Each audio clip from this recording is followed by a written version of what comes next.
We got a lot of snow today.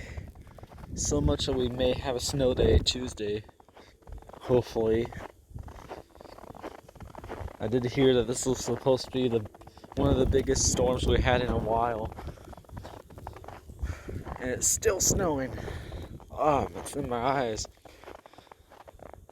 It's the bad thing about snow being white is that when you've been in your house all day and you don't have much lights on inside, when you come out here to look at the snow, it's blinding and it's cold, very cold. It's as cold as it was last night. Yeah, it is. It's cold.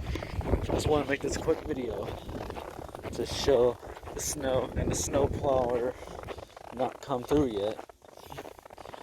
He didn't come by yet. Hopefully he doesn't, because I like all the snow. And I like how the road looks with the snow as well.